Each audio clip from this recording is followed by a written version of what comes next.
Okay, we shall proceed. Professor Merriam, would you put the microphone, speak, and would all the witnesses identify themselves again for the record, please? Yes. My name is Masfrul Merriam. I am from Addis Ababa. I am a retired professor. Thank you, Mr. Chairman. It is with a profound sense of gratitude and appreciation that I recognize this privilege granted to me this afternoon. I will be very brief. I have some historical background material, very brief, that I will leave out, and will talk only on present concerns. Allow me to relate a story I heard just before coming to the United States.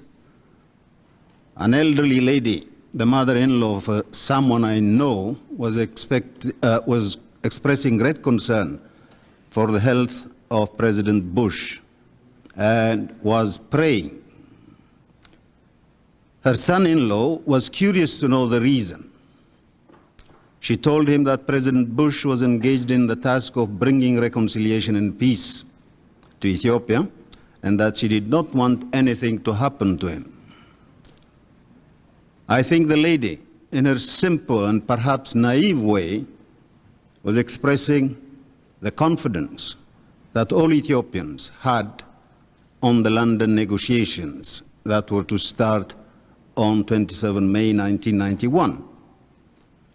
The expectation of all Ethiopians was that the London negotiations under the chairmanship of the Assistant Secretary of State for African Affairs, Mr. Herman Cohen, would come up with a peace plan for a new, democratic, and unified Ethiopia. As it turned out, however, there were no negotiations in London. The process broke down during the preliminary meetings before all the parties met together even once.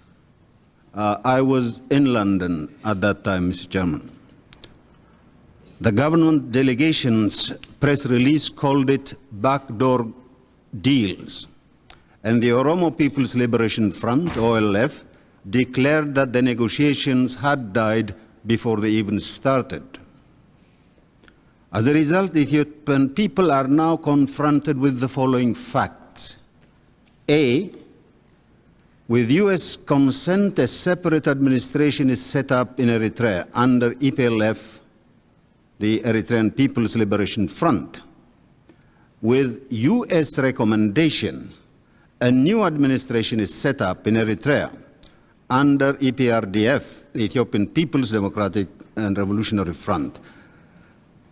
See, the two fronts installed in Addis Ababa and Asmara have unified military and political stand on the question of Eritrea. D, the two fronts have presently uncontested military supremacy over most of Ethiopia. In spite of these facts, there is still some hope for steering the two fronts toward the democratic process which will serve the interests of each group as well as the strength of the whole. This seems the only avenue to durable peace in Ethiopia. People who talk of Amhara, whatever it means, Tigrayan rivalry, miss the real issue. There is no truth in the allegation that the opposition to EPRDF in Ethiopia and abroad is based on ethnic or language differences. It is rather their position on the Eritrean question that continues to generate opposition. It may be important to bear in mind that when the war was intensifying in Tigray, the people moved by the thousands to the south, to the areas of Amharic speakers. When the war was intensifying around Asmara, thousands came to Addis Ababa. Do these facts indicate any mistrust between the two language groups? In the long history of Ethiopia, there is no record of armed conflict between the two language groups. The historical problem in Ethiopia has been regional, not tribal or ethnic. Let's also remember that of the three military leaders that Ethiopia had after the so-called revolution, none of them was what would be called Amhara by the definition of the experts. Another misconception is that the opposition to EPRDF comes from the remnants of the Mengistu regime. Nothing can be further from the truth. The regime was rejected almost completely by the bureaucracy, the military, the peasantry, and even by the members of the party. A real cause for concern related to the London event is the diminishing role of the Voice of America's Amharic program. The contribution of this program in the last 3 years in raising levels of awareness of the Ethiopian people, in fostering the values of the freedom of press, in providing accurate information and a forum for all groups has been immense. I know that Mengistu's regime did its best to stifle that free voice from America. Now I am shocked to learn from Addis Ababa that the program is on the verge of losing its priority. I see two problems here. One is that if the Voice of America's Amharic program is stifled or even appears to be stifled for expediency, we in Ethiopia do not only lose a radio program, we lose the best thing that we can ever learn from the United States, the practice of freedom. The other problem is that it sends the wrong signal to the new powers in Addis Ababa and Asmara. In conclusion, Mr. Chairman, I'd like to say most Ethiopians strongly feel that the United States has the moral responsibility to steer the country toward democratic pluralism, which is the only way to bring about lasting peace and stability in the whole country. Ethiopians ask no more than that. We all hope that the United States, in accordance with its best traditions, will continue to promote freedom, democracy, unity, and peace for the region. Thank you, Mr. Chairman. Thank you very much, Professor, for your brevity. Dr. Brea? Thank you, Mr. Chairman, for this opportunity to share my view regarding the historical perspective on the development of the political crisis in Ethiopia. My name is Asafa Abraha. I am Ethiopian. My training is in development economic planning, and I have been engaged in development field as a researcher as well as practitioner for a long time. I was among those Ethiopians victimized by the defunct government, was a political prisoner for 6 years in Addis Ababa. My testimony is based on the experience from the field and not on desk observations from the comforts of Washington, D.C. I've been going to northern Ethiopia since 1985 and watched the struggling people in action. My recent travel to Ethiopia included visits to Tigray, Wollo, Gondar, and Gojam. I have talked to many people who told me that they were doing everything they could to rid of the tyrannical Derg system so as to bring peace, democracy, and progress to Ethiopia.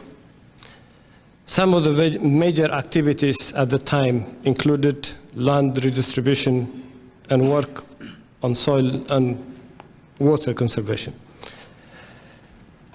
Historically speaking, Mr. Chairman, Ethiopia is among the oldest countries in the world, with an ancient civilization comparable to other great civilizations, as some of the members of the committee observed earlier. Its past engineering and architectural achievements are still evident in the form of the monolithic obelisks at Aksum and many magnificent rock-hewn churches in the highlands of Tigray and Wollo. However, its system of government had been autocratic, and that autocracy had been expanded through feudal expansion and annexation to other territories during the scramble for Africa towards the end of the 19th century. Now, what are the causes of the political crisis in Ethiopia today? It is this autocratic system.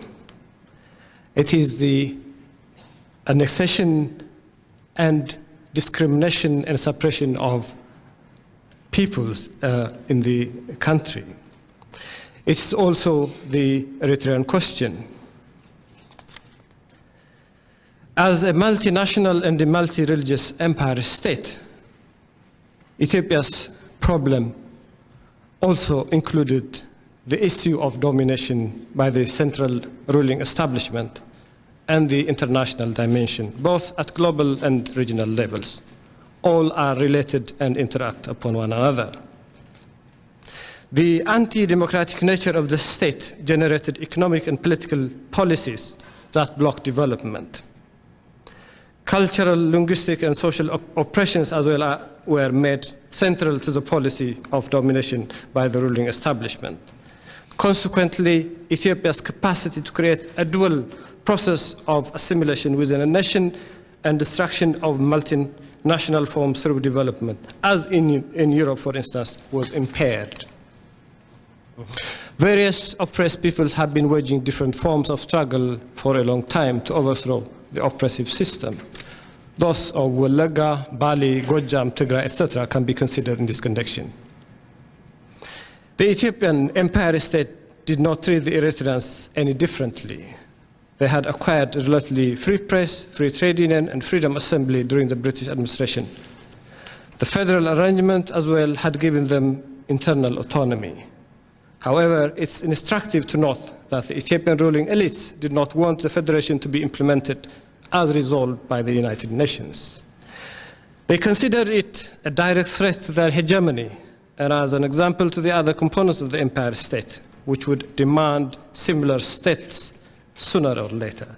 So instead of building on the experience gained from the federation and expand it to other provinces, the central government systematically and deliberately undermined it and unilaterally abolished in 1962. The cause of the political crisis, Mr. Chairman, is rooted in the nature of the system of governance. There has not been any democratic system universally applicable to all of Ethiopia. Although feudalism has been weakened in the main and its institutions have been dismantled, the Derg's system was non-participatory and even more authoritarian. For the last 17 years, the people have been struggling to dismantle the authoritarian system and replace it with a democratic one.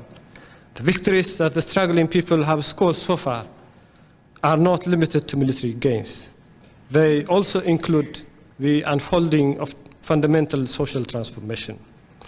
In the process of the long struggle, the people have managed to dismantle the bureaucratic structures of the oppressive system instituted by the central establishment. From Aksum to Waldia to Mens to Gondar to Bahar Dar to Nakam, the people have established their baitos, shongos, chafes, or councils. They have been exercising the basic principles of authentic democracy, that is, electing their delegates to represent them in the shongos and to hold them accountable and recall them at any time.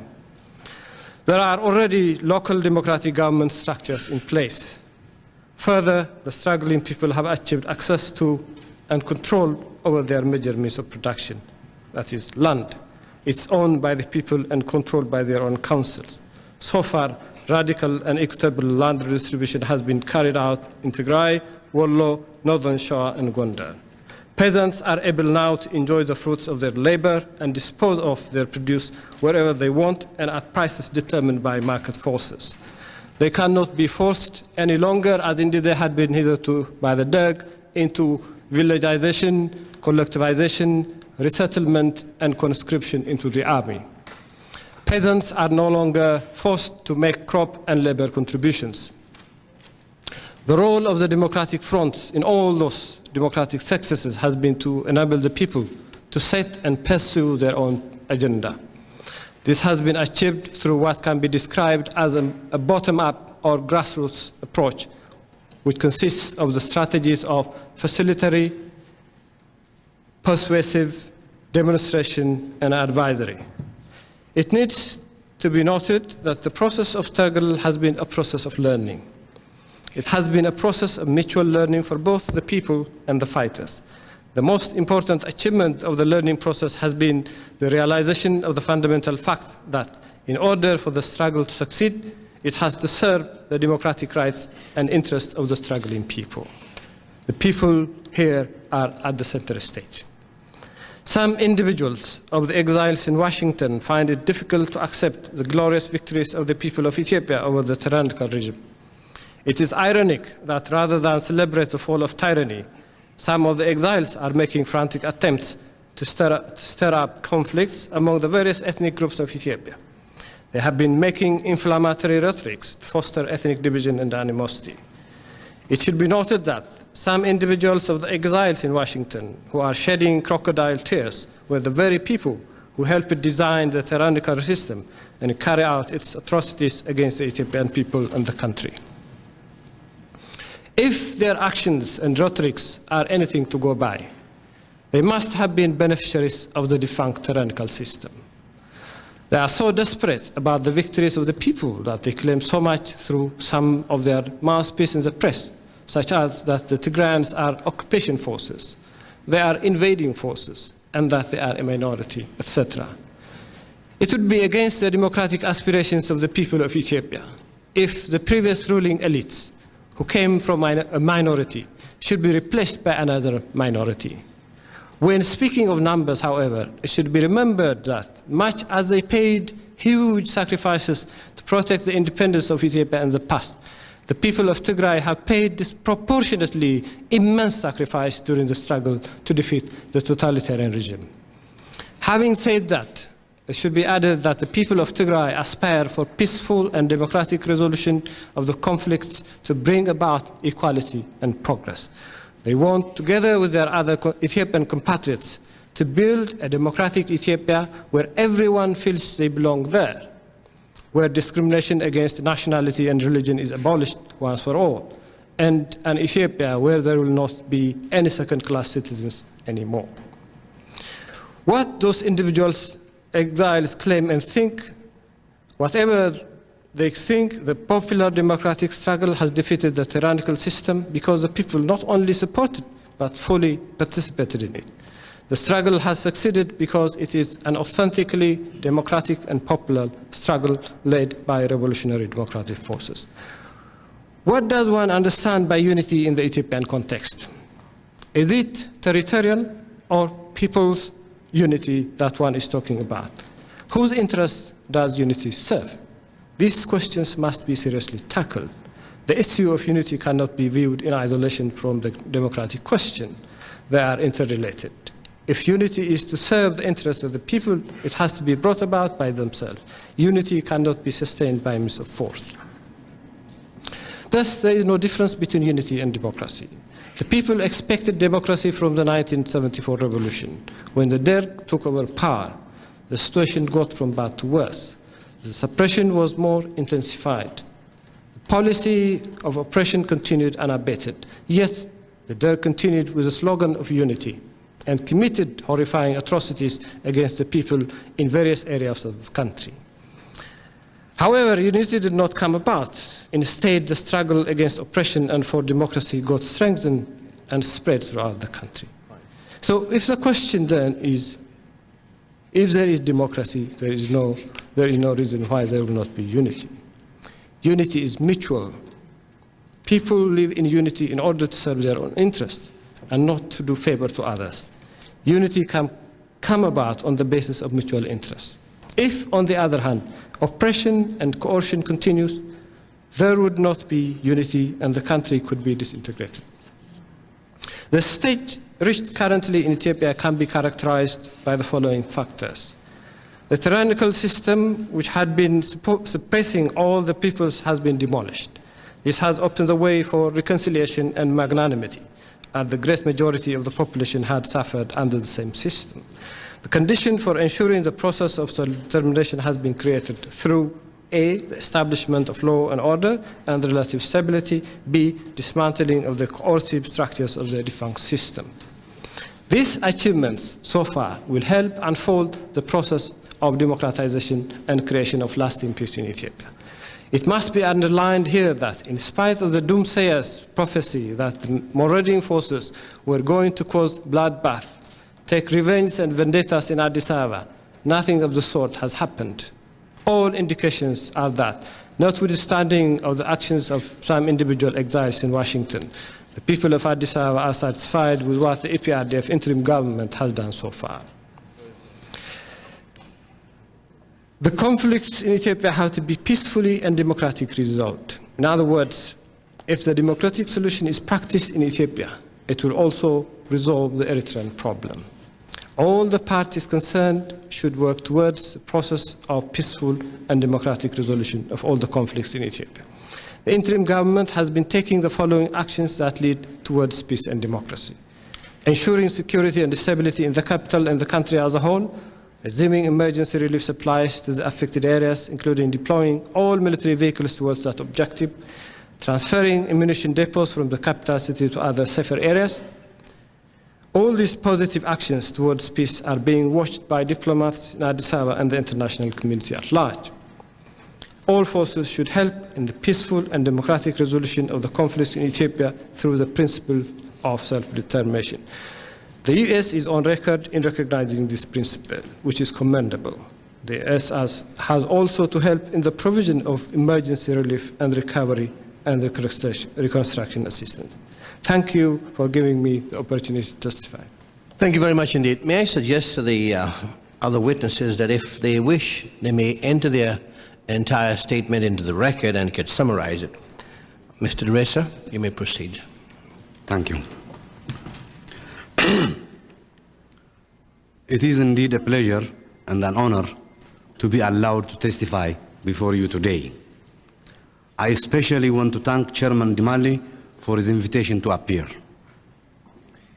Ethiopians have a deep regard for the United States, not just because of its role in relieving famine, but because it stands as the finest example of the kind of society we wish to emulate. Like the people of Eastern Europe, who read aloud your Declaration of Independence during their freedom demonstrations last year, the words of that magnificent document strike a deep chord in the hearts of Ethiopians. Quote, "We hold these truths to be self-evident, that all men are created equal, that they are endowed by their Creator with certain unalienable rights, that among these rights are life, liberty, and the pursuit of happiness."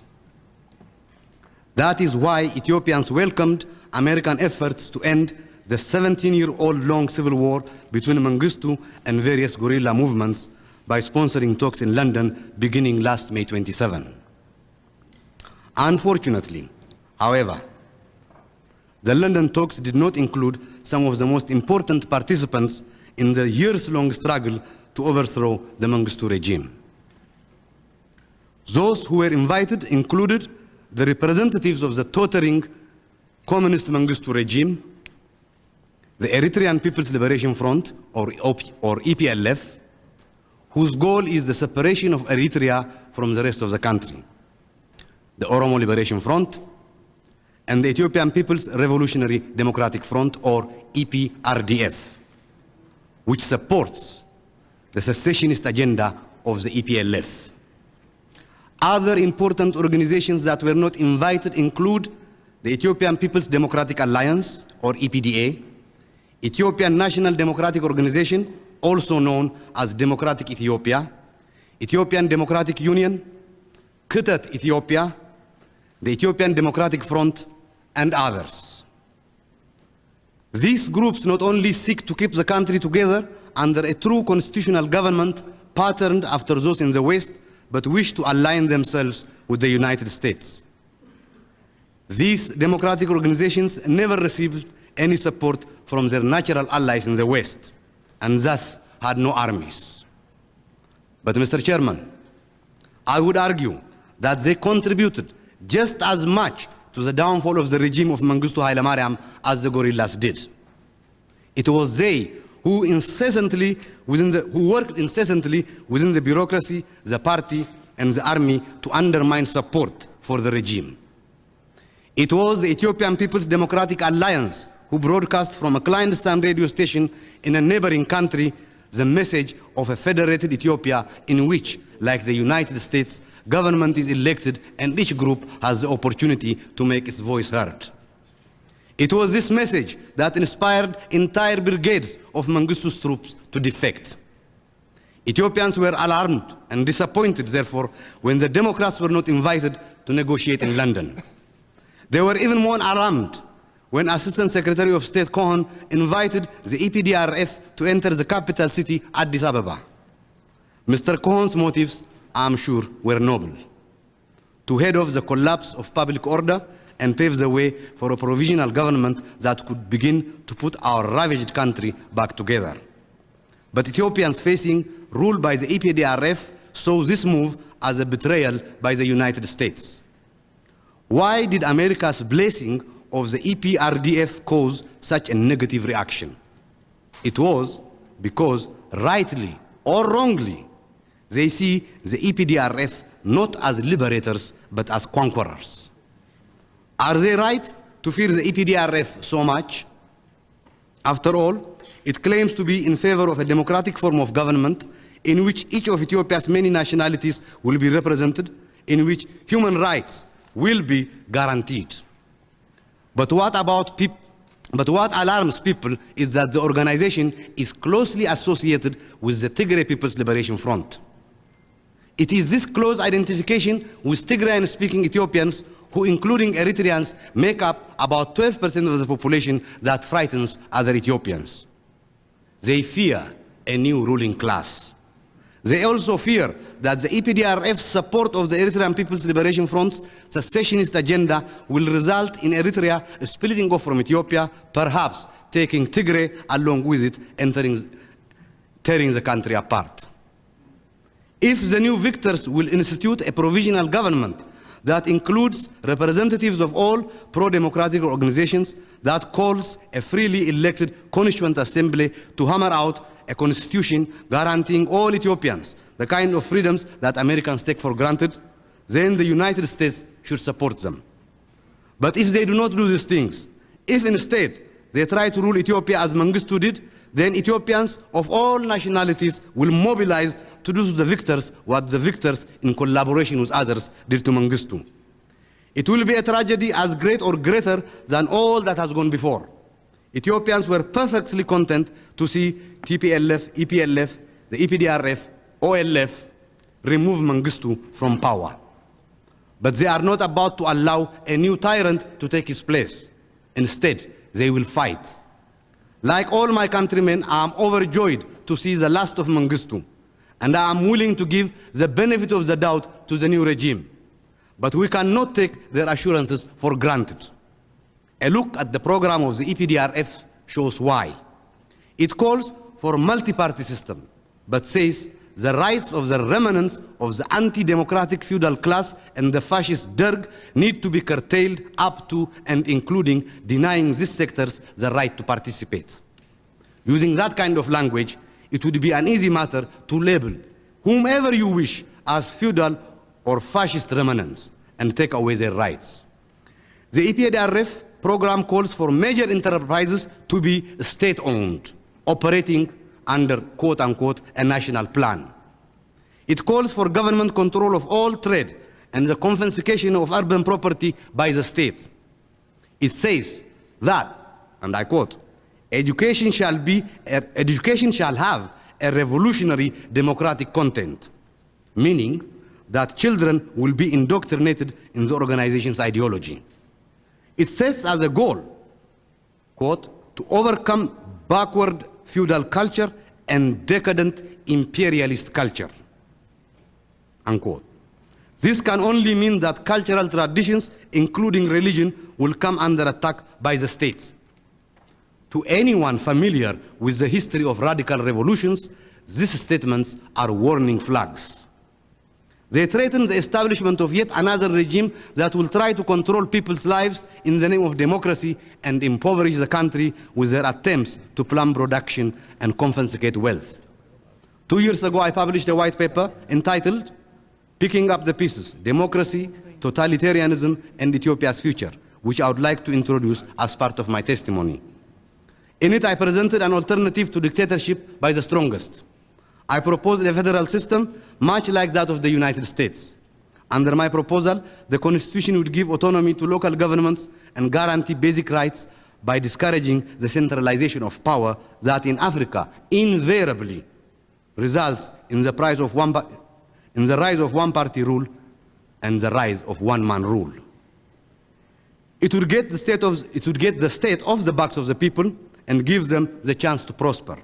Such an approach, I believe, is the only way to prevent further suffering and bloodshed in Ethiopia. But only America can guarantee this outcome.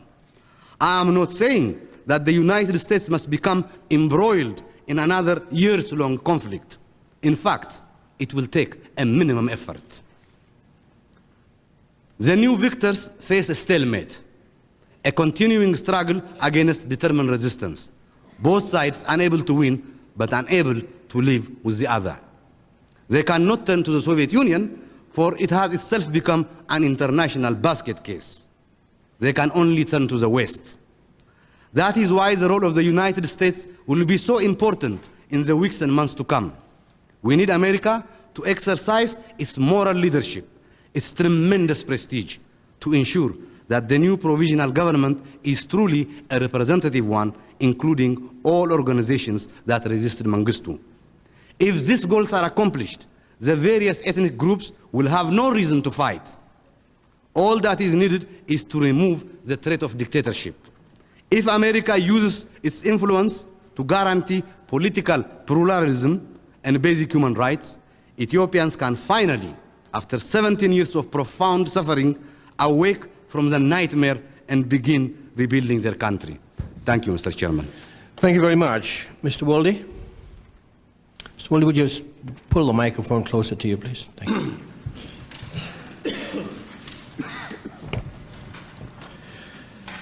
Mr. Chairman and members of the committee, I thank you, and I'm delighted to be invited to present my testimony on Ethiopia, a country I was forced to leave some 4 or 5 years ago in opposition to Mengistu Haile Mariam's Stalinist and repressive policies.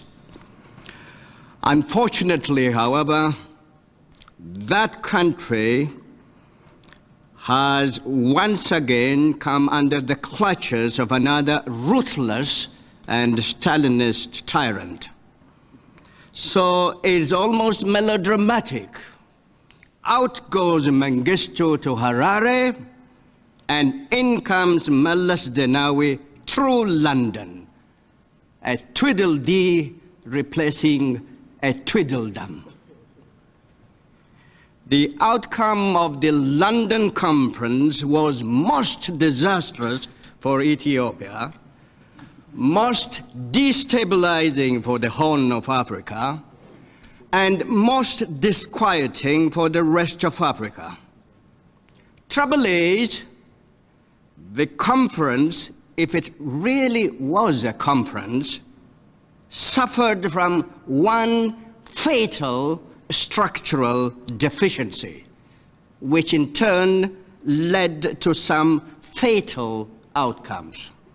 First, the confab brought together ethnically based armed groups who are the sworn enemies of the Ethiopian nation state and have formed an alliance to dismember and tear down that very state.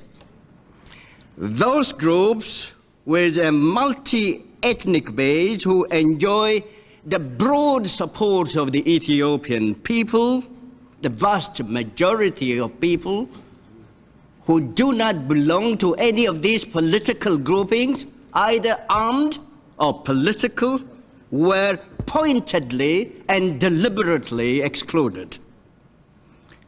Imagine, sir, imagine, Mr. Chairman and members of the committee, the PLO's Yasser Arafat sitting together with the Popular Front's George Habash to decide on the fate of the state of Israel without Israel's participation. Second, the conference also sent a signal and set the stage for Ethiopia's dismemberment through Eritrean secession. It was a blow, a dagger blow, aimed at the very heart of the integrity of the Ethiopian state system and a serious threat to the integrity of the African political order.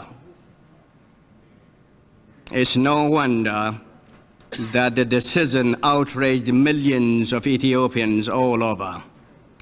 One cannot overstress the deep-seated, instinctive, and fierce resolve of all Ethiopians to preserve their national unity and independence. That unique independence had been defended by fierce resistance to no less than 8 foreign invasions, and that had forged a consciousness and pride of national unity and culture found nowhere on the continent of Africa. Those foreign invasions have by no means spared the territory known only in modern times as Eritrea. In fact, of the 8 invasions from the south, the west, and the south, and the north have involved Eritrea. This was scarcely surprising. For centuries, it was the political and the cultural center of Ethiopia, with the capital at Adulis, symbol of the independence which others, even before the colonial period, sought to suppress. Ethiopia, as the cultural, political, and economic sector of the Horn and its coastline of Eritrea, stood as a vast barrier to both European and Arab expansionist designs. That the people of Eritrea had, through a process of self-determination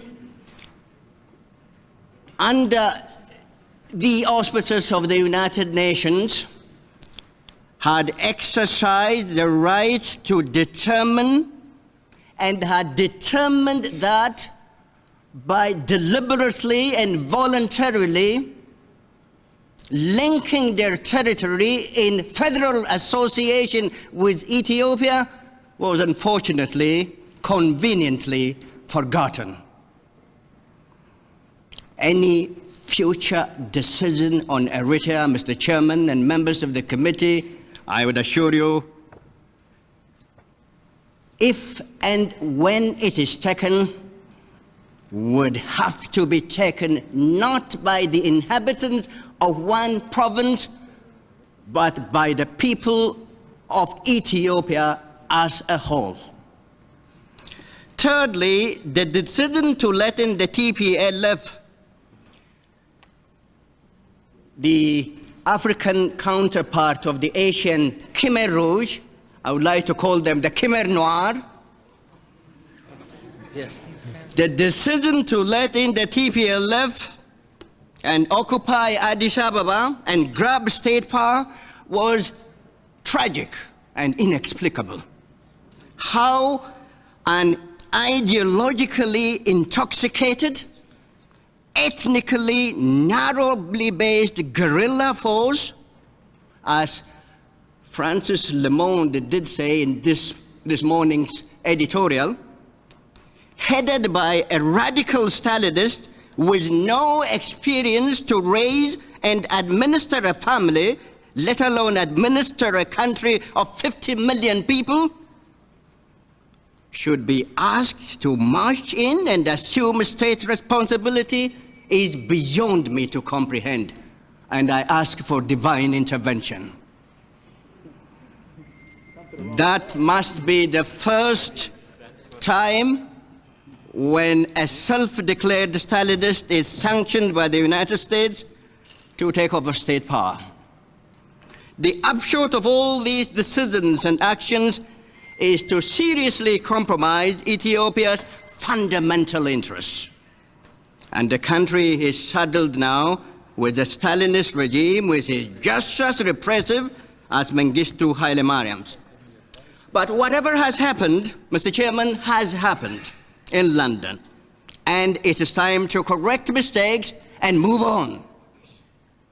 There is no suggestion on my part, at any rate, that there was any deliberate plan on behalf of Mr. Cohen or the State Department or the administration in general to put Ethiopia in jeopardy. That has never been suggested. Ethiopia is always in love with Americans and respectful of the traditions and values and democratic institutions of America. So it remains to this very day. But mistakes have been made, and it is important, I think, to correct the mistakes and move on. And how can we move on? Well, I think the first thing is that the United States should reaffirm its traditional support for Ethiopia's unity and territorial integrity. The conflict in Eritrea should be resolved within the framework of a united Ethiopia on the basis of some sort of federal association. Next, the United States should also work for the speedy democratization of the Ethiopian political system and the institution of multi-party democracy in the country. The US should have as its immediate objective the broadening of the current narrowly based rebel junta so that the vast majority of people excluded from the system under the London arrangements could be embraced and brought into the system. It should also work for the withdrawal of the EPLF and EPRDF occupying forces from Addis Ababa and other towns, and their replacement by a national army and a police representing all ethnic groups in the country. To that end, Mr. Chairman, I urge Assistant Secretary of State, Mr. Cohen, to invite and preside over a conference of all political groups, both within and outside the country. I particularly urge him to invite the coalition of Ethiopian democratic forces, which enjoys wide support in Ethiopia. The Ethiopian people love and respect and admire the American people.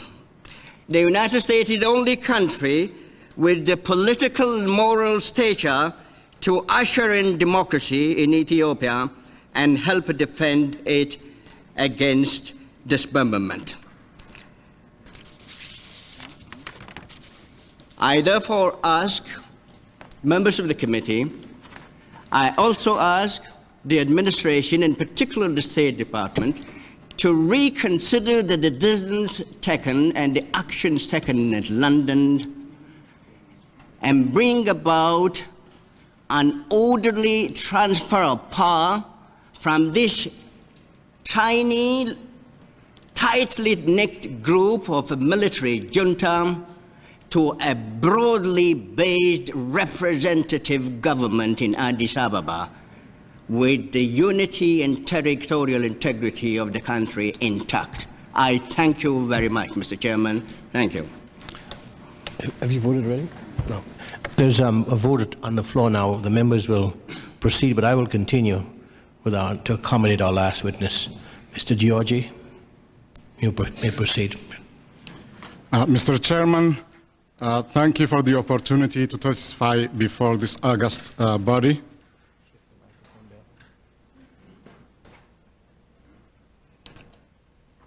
After 30 years of fighting and war, the guns in Eritrea are silent, and peace reigns everywhere.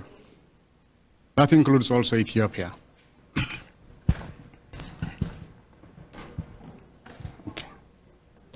Eritreans everywhere are rejoicing now, repeating the slogans of the civil rights movement, free at last, thanks God Almighty, we're free at last.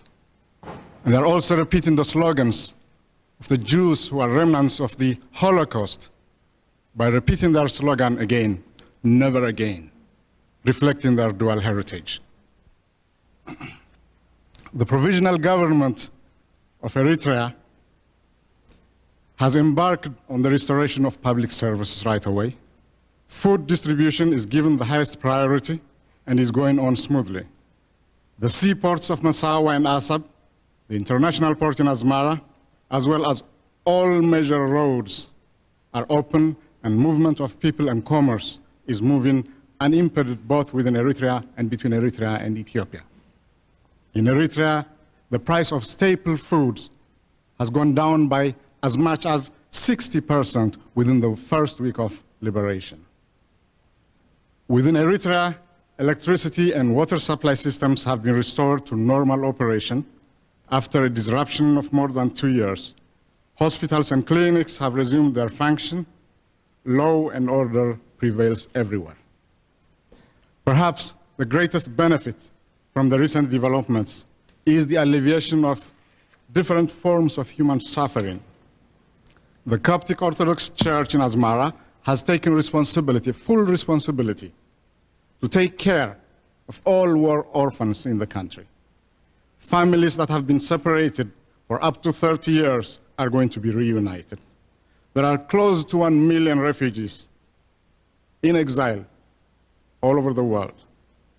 It's appropriate to mention at this juncture that there is quite a sizable number of Eritreans residing in the United States, and many of them have picked up American nationality. And they're very much interested in what goes on in Eritrea. The home country is as close to them as the United States is. They all have adjusted to life in the United States. They all are participating fully in the economic mainstream, both in business and the professions. And Eritreans, both at home and here, are profoundly grateful to the government and people of the United States for the help given them in their time of need. Eritrean work ethic and resourcefulness will undoubtedly create an economic miracle similar to that of Southeast Asian countries. The already existing industrial base, almost at par with that of Ethiopia in terms of capacity of production, will help Eritrea attain self-sufficiency in many essential commodities and become a regional economic powerhouse within a short period of time. A sound, market-based agricultural policy will enable the country to feed itself without any problems. My estimates, and have been closely working with the relief organization in Eritrea, are that the present famine in Eritrea is the last one. This could be done with minimal assistance to the farmers in the form of seeds, implements, and improvement of the basic infrastructure. The new government in Ethiopia has proven itself to be responsible and trustworthy. Its respect for human rights is shown by the way it treats the former government and Communist Party officials. The whole process of change of government was done so meticulously that the bloodbath many doomsayers were predicting did not materialize. It's to the credit of the Ethiopian and Eritrean peoples that the war ended without the anarchy that accompanied the fall of dictatorships in Liberia and Somalia. The US government has played a historic role in bringing an end to the 30-year war in Eritrea and the 16-year war in Ethiopia. The decisive role played by Secretary Cohen in the London conference has made people who know the area and the nature of the conflict proud of the United States. His support for resolving the Eritrean issue through internationally supervised referendum and his courage to invite the EPRDF to take over Addis Ababa and to prevent bloodshed is highly commendable. In this regard, the US administration has shown its commitment to democracy. And Mr. Cohen, as the earlier speaker has suggested, has earned his place in history. And I would add to that that in due course of time, if this process reaches its logical conclusion, I have no doubt that Mr. Cohen will be a recipient of the Nobel Peace Prize. Equally important is the good understanding that exists between the governments of Eritrea and Ethiopia. The opening of the seaports for Ethiopian goods without any delay and other ongoing relations are examples of the understanding between the two governments. Such an understanding is vital for carrying through the peace process and should be encouraged. The reaction of some elements of the Ethiopian exiled community outside Ethiopia does not reflect the reality in the country. What we are witnessing here is a deliberate scheme of deception and disinformation to create the perception of instability in the country. The ultimate objective of such a campaign is to grab political power by any means necessary and at any cost. One way of doing so would be to bring foreign troops into the country. A former foreign minister under Haile Selassie, after spending his entire life or career advocating non-interference in Ethiopian affairs, was shown on CNN recently openly advocating for the OAU to send troops to Ethiopia. We know the consequence of such moves. The other allegation that the EPRDF, the group that has taken power, is dominated by the Tigrans and that the Amharas, the dominant group up to now, have been left out falls in the same category. The composition of the EPRDF Council and the process they followed up to now shows that the front is representative of the Amhara, Tigrans, and other groups. During the last 2 years, the EPRDF was operating in the Amhara areas of the country. They lived with the people and shared their problems and views. They empowered the people fully by helping them set their own democratically elected local administration. By working close with the people, they managed to get their confidence and full involvement. The movement that overthrew the well-entrenched Mengistu regime was a movement of the people, and the Amhara people were very much part of this movement. They deserve credit. Knowing the tenacity and fiercely independent nature of the Amhara people, there is no other way any force could have passed through their territory except through their consent and participation. Documentary evidence from the area shows the sincerity and involvement of all the people. That's why there is no complaint or opposition from the Amhara people in Ethiopia. The only complaint we hear about is from here, 18th Street and Columbia Avenue. The people are part and parcel of the movement, and they are now the government. What's more, the people can speak and are speaking for themselves. The exiled community in this country definitely can speak for itself. So far, these people do not offer any new approach or insight. In the name of national unity, they are advocating for a continuation of the war policy followed by the two previous governments. They distort history by claiming that Eritrea was part of Ethiopia for millennia, that the Ethiopia they use for such purpose is the biblical name used for the entire Black Africa. True, history shows that modern Ethiopia was a buffer zone created by European colonialists during the scramble for Africa towards the end of the last century, the same time that Eritrea was also colonized by the Italians. An international conspiracy denied Eritrea its right for independence and let it be annexed by the expansionist government of Ethiopia. The bloody war that followed and the attendant famine and human misery is the result of the denial of the Eritrean people's rights. The few weeks of peace that we have now seen are proof that the region's core problem has centered around the Eritrean issue. It is in light of such glaring evidence that some Ethiopian elites aspiring for leadership roles and who believe that they are God's gift to the country are openly using every forum available, including the US government's media, the Voice of America, for advocating ethnic violence and destabilization of the society. They apparently are convinced that they can fish only in troubled waters. And if the waters happen to be calm, they are prepared to agitate them to suit their purpose. Thus, the choices available for the people and for their genuine supporters like the United States are very clear. Whether to proceed steadily with the recent developments toward a lasting peace or go back to the horrors of yesterday. The people have shown their desire and commitment for peace. The US should continue to play the historical and positive role it has embarked on. History will definitely remember this moment. In time, the people of Eritrea and Ethiopia will develop a solid relationship based on common interest and mutual respect. Such a relationship can be made to include all the countries in the region which may have to evolve with the establishment of customs union first, then a common market.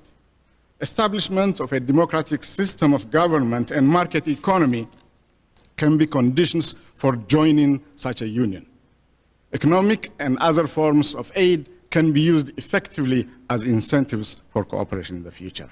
It's in light of all these positive possibilities that, Mr. Chairman, I urge your committee to support fully the move that's been taken by the State Department.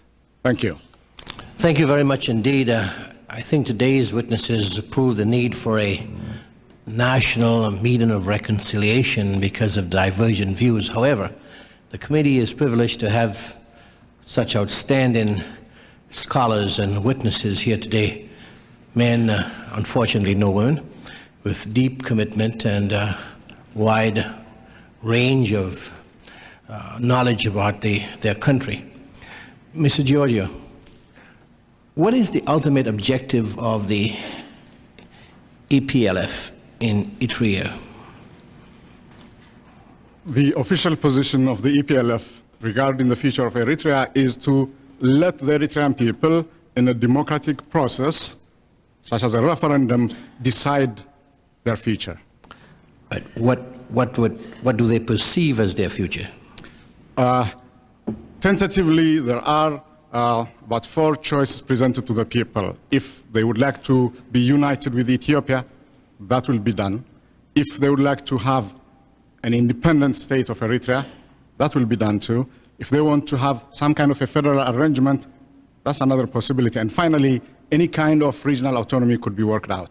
But it's for the people of Eritrea to decide. So in a referendum, they will have a number of alternatives to options to review before they make a decision on the ballot, so to speak. There'll be these 4 options before them. Right. Mr. Wooldy, you want to comment on the need for referendum or the request for referendum in Eritrea? Yes, sir. Thank you very much. I believe there is no need for any referendum. The reason one wants to have a referendum is to know the wishes and aspirations of the Eritrean people. Now, the Eritrean people, through several processes from the end of the Second World War, had gone through the acts and different stages of self-determination.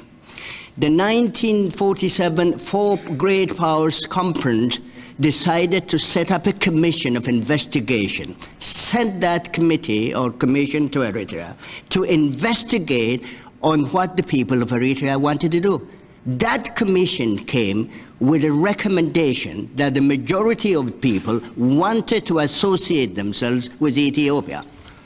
But later on, the 4 Power Great Commission's responsibility shifted from there to the United Nations. And the United Nations set up a United Nations Commission for Eritrea, which had 5 members of it, 3 of whom were violently opposed to the Ethiopian nation state, particularly Pakistan.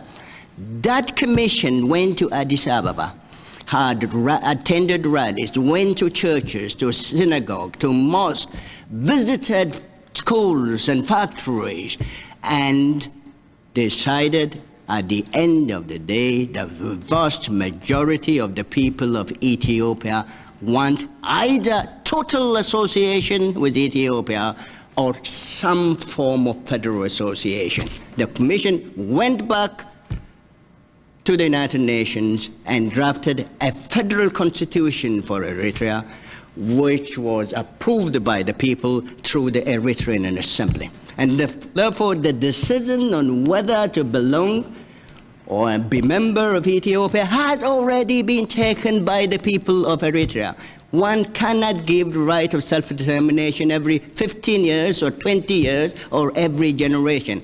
But if it is found necessary at some point in the future for the people of Eritrea to decide the future, well then, since there are so many developments since the Second World War, and the people of Ethiopia are affected in many ways through direct cultural, political, and economic interrelationship, that opportunity or that referendum should be made available, should be made open to the people of Ethiopia, and so that the people of Ethiopia should decide. And more importantly, it should also be suggested the decision on whether one should have a referendum in Eritrea or the whole of Ethiopia should be preceded by the democratization of the political life of the people of Eritrea and Ethiopia. Because if a referendum were to be held today, now in Eritrea, it will be held under the totalitarian control of the Eritrean People's Liberation Front, which is a totalitarian organization with all the nomenclatura of communist organizations elsewhere in Europe, in Eastern Europe. It had its cells in factories, in towns, in villages, and schools. And people will be forced, literally forced to vote for the referendum. There are some of us who cannot speak for unity of Ethiopia, even in this country. We are harassed. Is it possible for an Eritrean living in Eritrea under these conditions to vote of his own free will to join Ethiopia? And therefore, these are some of the considerations that have been taken into place, Your Excellency. Thank you very much. We have approximately 5 minutes. Let me pose a general question to all the panelists. What do you see coming out of the July 1 meeting, and are you satisfied or dissatisfied that all of the forces, non-military forces, political forces in Ethiopia are included in this July 1 meeting? Yes, please, If Mr. what Dresser. the Assistant Secretary of State Cohen said today takes place, then a lot of Ethiopians will celebrate. You see, the issue in Ethiopia is not who rules, whether the Tigray, the Amhara, or the Oromo. The issue is what kind of rule. As long as it's a democratic process, and as long as a constitution that guarantees all the basic rights you have in this country is in place, we have come to live with Americans, with Ethiopians. And yet, whether Afro-Americans or white Americans, their culture is so far from ours. If we can have brothers and sisters here and friends, speaking for myself, I have a lot of Afro-American friends and white American friends too. If I can live with people who have such a diametrically different culture from mine, I see no difficulty in living with my Tigray brother, my Eritrean brother, my Amhara brother, my Walaitu brother, and all the other ethnic groups, because essentially what separates us is very superficial. So the issue is democracy, human rights. Professor? Thank you, Mr. Chairman. I think the July conference will be definitely an important one to decide the future of Ethiopia, and that is if, one, the conference will have as participants all groups which may have various shades of opinions, political opinions, views, and whether they are armed or unarmed. At the moment, there seems to be the tendency to exclude some groups because of their history, background, and so forth. I think it is in the interest of peace that there should not be any exclusion on any ground whatsoever. I do not belong to any political organization, so I'm not supporting this or that. But I believe that if we want peace in Ethiopia, then there should not be exclusion based on any reason whatsoever. This is one. And there is a second snag, and that is, of course, an unfortunate one, that the EPLF will presumably attend the conference as an observer sort of thing, not really as a participant and cooperating and taking part in the final outcome, that is to say, in the transitional government. So, in effect, we will have, in spite of the transitional government that may be established after July 1, two separate systems. And I see some possible problems. Dr. Brea? Thank you, Mr. Chairman. I'd like to make a few remarks in relation to the question of unity before I come to the July conference. You've got all of 1 minute. Okay, thank you. Mr. Chairman, my position as an Ethiopian is I stand for the unity of Ethiopia. But that unity has to be democratic, and the people have to decide. So at the center stage should be the people, all the people of Ethiopia to decide on the question of unity. It should not be the wish and desire of individuals or groups or political organizations. On the question of the July conference, I see it as a peace conference. And the forces, all the forces, be it they are within the country or without, the forces that stand for political and peaceful and democratic resolution of all the conflicts of Ethiopia should be represented in the conference. I feel that regardless of whatever crimes they committed against the Ethiopian people in the past, they should be allowed to face the Ethiopian people. And therefore, that peace conference should be all-embracing all political forces that advocate for peaceful democratic resolution of the conflicts in Ethiopia. Thank you. Dr. Georgi, a very quick response. I am itching to respond to Mr. Goshu Welde's statements. Now let's pass that. About the We'll have totalitarian. the second meeting. Okay, about the totalitarian nature of the EPLF. I guess only him, as a former member of the Communist Party of Ethiopia, can see the inside mechanisms of apparatchiki and how those systems work. But as far as I'm concerned, and from all evidence, the EPLF is not that kind of a government. So I'd like to raise this for the record.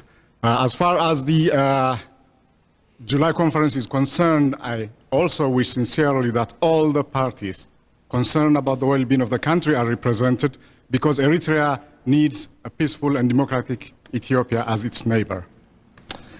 Well, we want to thank all the witnesses for coming today. We've received some outstanding testimony.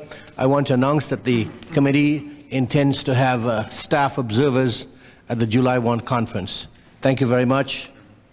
Yeah, Mr. Payne has a closing observation. And all of the statements of the witnesses will be entered into the record. Yes, I Mr. Payne? certainly would like to thank all of the participants who gave their points of view. I would hope, too, that the July 1 meeting, all parties could get around the table and discuss the future of Ethiopia, as it's been indicated by the first respondent, that if you can come here and live with people that have such different colors and hues and ethnicities from all around the world, it seems to me as an outsider, I'm not Ethiopian, although I know Tenestaning, and sometimes I'm mistaken for Ethiopian. Perhaps that's where I came from originally, my forebears. But the fact remains that to us outsiders, to continually hear the small issues that divide people who are almost all brothers and sisters in the 1991, we're talking like we would be talking 500 years ago. And it would appear to me that the women suffer, the children die. When we sit and pontificate about whether the 62 referendum was fair or not, and I never read where the people voted in Eritrea in 62. I heard it went to the assembly and they cast the vote. I don't know how necessarily it could be unquestionably a fair vote since the people did not speak, but that's behind us. And I would hope that the attitude at that conference table will be a little milder than some of the hard attitudes that I've heard from some of the participants here today. Thank you very The committee much. has just drafted you to go as an observer to Ethiopia on July 1. Meeting's adjourned.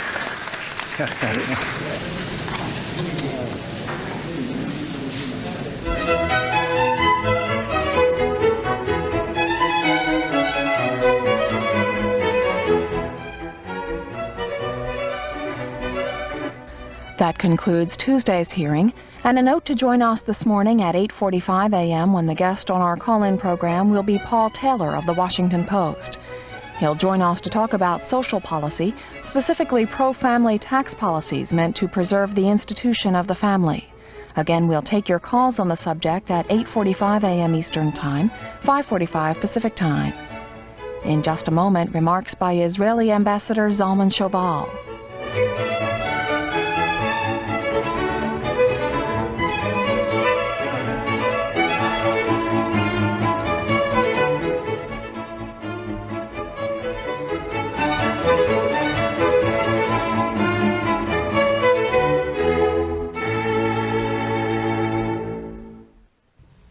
C-SPAN viewers who really want to know the people who debate and discuss the issues can now order the all-new